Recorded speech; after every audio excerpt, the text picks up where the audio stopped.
Ayan, nilagyan ko na ng mantika. Ngayon, lalagay ko naman yung luya.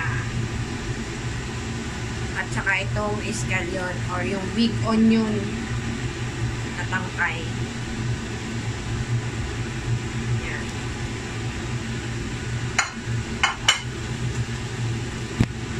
Haluin lang, parang ginigisa. Ayan, kapag medyo luto-luto siya or umaamoy na, lalagay na yung pork.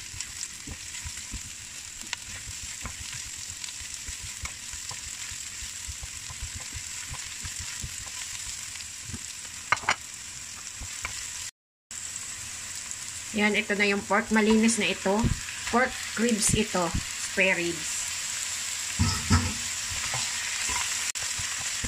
Dito sa kung more than 100 plus 120. Kung more than parang kalaking kilo. Ayan, higit. Kulang ko ng kilo kagad. Ayan. Tapos lalagyan ko siya ng ground black pepper. Ayan. Yung tama lang. Tansya-tansya lang yan. Bahala na kayo sa inyo.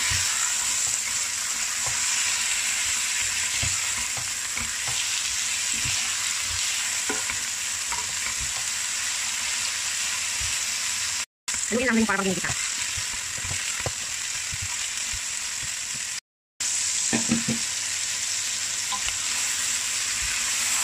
Yan, kapag alam mong medyo napapry na siya at mabango na, lalagyan naman ng tubig.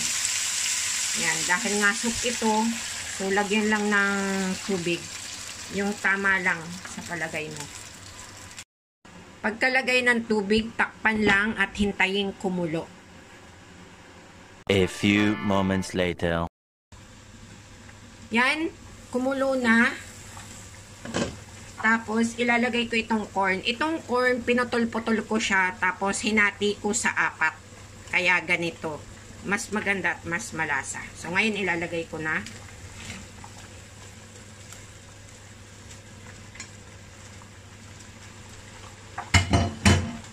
Haluin lang ng konti. Tapos, takpan. Hintayin kumulo. Kapag kumulo, hinaan na ang apoy at lagain ng 1 hour. Sa mahinang apoy. 1 eternity later. Ayan, kumulo na. Ayan, pinakita ko lang pero syempre dapat may takip yan. Tapos hihinaan ng apoy at like I said, 1 hour. Sa mahinang apoy. 1 hour later. After 1 hour, ayan, okay na siya. Haluin. Tapos, ilagay ito. Ayan. Malinis na yan. Hinugasan ko na. Mga 1 kutsara lang naman ang dami niyan. Ayan. Pagkatapos niyan, nailagay, takpan ulit, mga 15 minutes.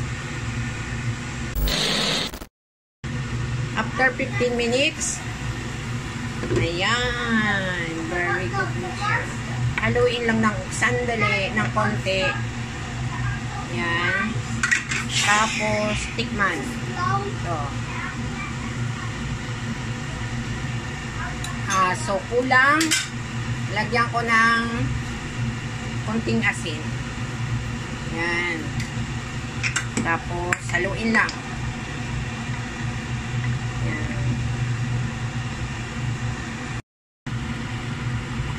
Ayan, pagkalagay ng asin, after a few minutes, at haluin lang ng ganito, then tikman ulit.